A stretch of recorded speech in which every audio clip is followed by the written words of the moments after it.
Ah, the heroes of the hour. Not content with securing the residential district, you gifted me an Imperial commander. What are you after, a medal? The work is its own reward, General. I must say, however, that Fordola's claims were not a little disturbing. What manner of power could Xenos have acquired that might equal an icon? Might she speak of our missing Omega?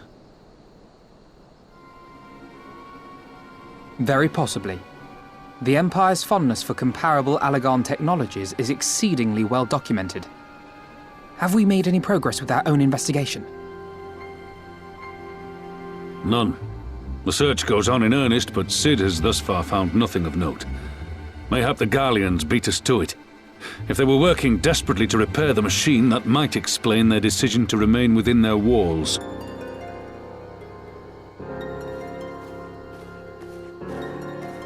Ah, Lise. I trust you surrendered Fordola into custody without incident. We were just discussing the pilot's claims. About Xenos and his newfound powers. She hasn't said a word on the subject since we rescued Kryl, even when the interrogator asked nicely.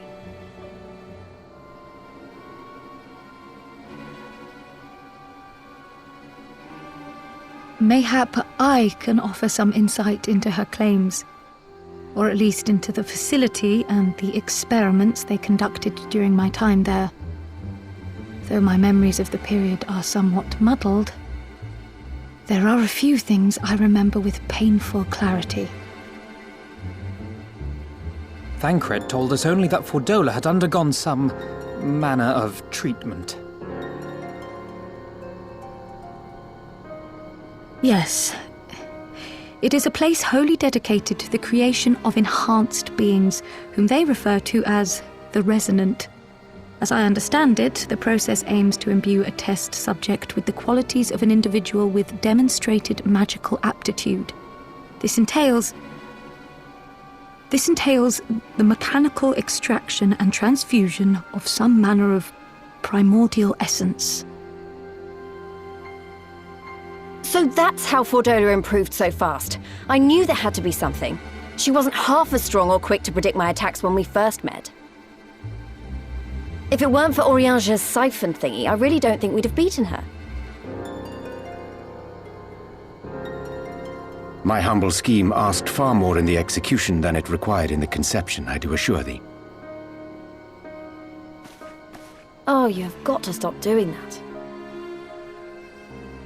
In calling upon Lady Alisaie after her defeat, I was most intrigued to learn of the apparent effortlessness with which Fordola countered her attacks. 'Twas as if she knew the blade's destination ere its journey began. A most impressive feat under any circumstances, but an almost miraculous one when considered in the context of Fordola's unfamiliarity with my lady's arts. How then could she so perfectly predict an unknown opponent's every move? After much deliberation, I surmised that Fordola may be possessed of a preternatural ability to divine meaning from the fluctuations of an individual's ether and to instinctively react. To employ a metaphor, one might say that she was attuned to the whispers of my Lady Alisaie's soul. Wait, have you not just described a manifestation of the Echo? I had no conclusive proof. The available anecdotal evidence suggested only that Fordola was uncommonly sensitive to etheric fluctuations, and 'twas this which led me to develop my stratagem. I would fashion a device with the capacity to generate a massive disruption in the surrounding ether.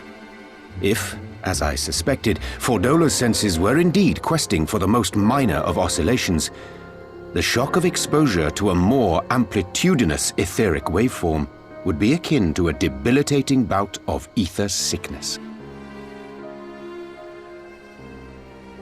How ingenious. I note that the success of your plan hinged on your device's wielder remaining ignorant of its purpose, lest Fordola divine your intent. Indeed so, Master Alphino.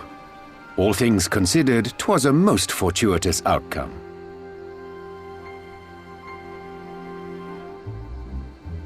That's putting it mildly. In any event, if Urianger is correct, that would mean these Resonant have been granted the power of the Echo via artificial means.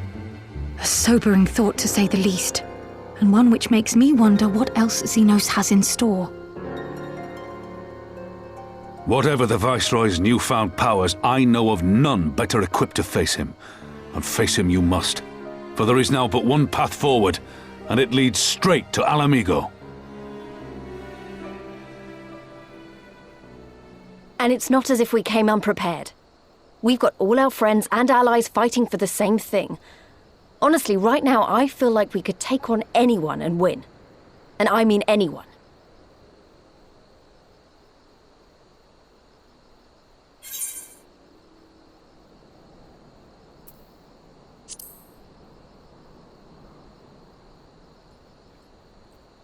Well, no one's saying we shouldn't be cautious. Though maybe I was getting a bit carried away. Right, I'd best get back to the residential district. Thancred and the Resistance forces are waiting.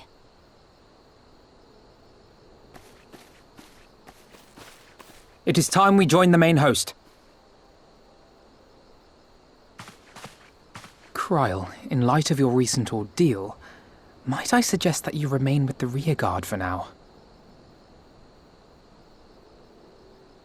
Oh, if you insist.